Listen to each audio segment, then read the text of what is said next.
Я была в 3 классе, когда учительница предложила нам сделать подарок для мамы на 8 марта. Попросила, принесите, говорит, лоскуточки белой ткани, и будем вышивать салфеточки для мамы. Приготовили маме подарок, подарили.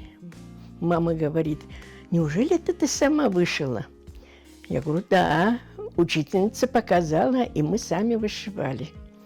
Она, машалла, машалла, қызыма, бір ділбер олған, бір ділбер нағышлағансың, машалла, машалла саңа. А это меня так вдохновило, так мне понравилось, что маме понравился мой подарок, а мне понравилось, как мама отнеслась к этому.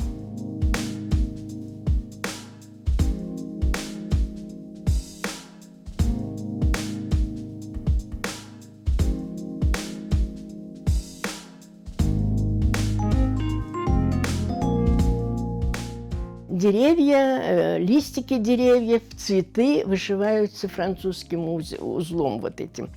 А небо и море, вода, это лед, снег, это все вышивается гладью. Но тут дело в том, что используется разная нить. Идет и акрил, идет и хлопок, мулине, идет и шерсть, идет и полиэстер. Если небо вышиваешь, значит, идет мулине, чтобы оно не отблескивало.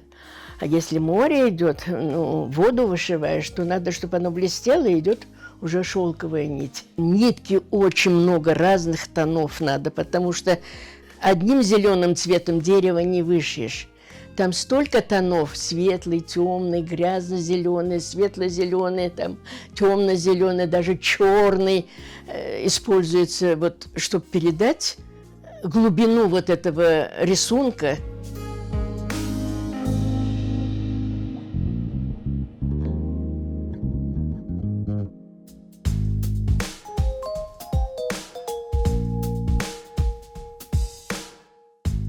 Ну, когда в Узбекистане жили, конечно, и папа, и мама, родственники собирались, все время говорили: Крым, вот Крым такой так красивый, вот Крым такое самое, в Крыму не жарко, вот в Крыму пыли нету, вот Крым, Крым, в Крыму столько родников, столько колодцев, вот. Они просто болели вот этим Крымом.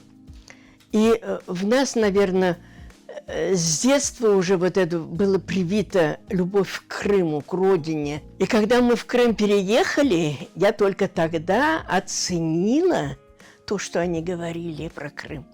Вот когда я это увидела все, это просто меня, не знаю, как взволновало. Думаю, не зря они говорили про Крым, не зря они болели про Крым. И куда ни взглянешь, хочется увиденное запечатлеть.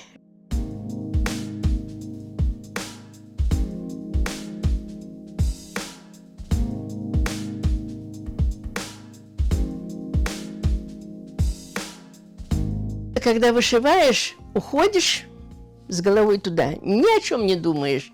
Ты уже ходишь по берегу моря, ты ходишь уже на берегу озера, уже ходишь под этими деревьями. Полностью переключаешься в эту работу. Когда вышиваешь, морально и физически отдыхаешь, вкладывая туда всю душу, получаешь такой заряд энергии.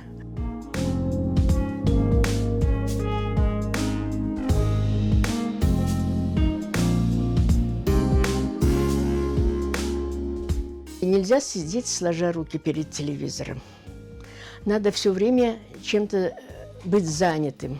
Я считаю, что человек должен все время усовершенствовать свою технику, усовершенствоваться в том отрасли, в каком он занят. Например, если воспитателем работаешь, изучаешь дальше какие-то методические работы. Если вышивкой занимаешься, значит, изучаешь какие-то другие техники вышивания. Вы знаете, у меня столько энергии, как будто я буду 100 лет жить, и я буду 100 лет вышивать.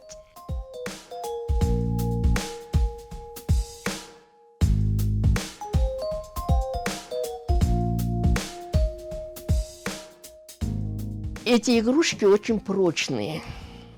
И детям они очень нравятся, потому что у них глазки не оторвешь, уши не оторвешь, они все связанные, они легкие. Когда я вижу, как ребенок радуется, как он играет с этими игрушками, меня еще больше вдохновляет связать еще что-то новенькое, еще что-то дать ребенку, чтобы он играл. Вышиваю так для души.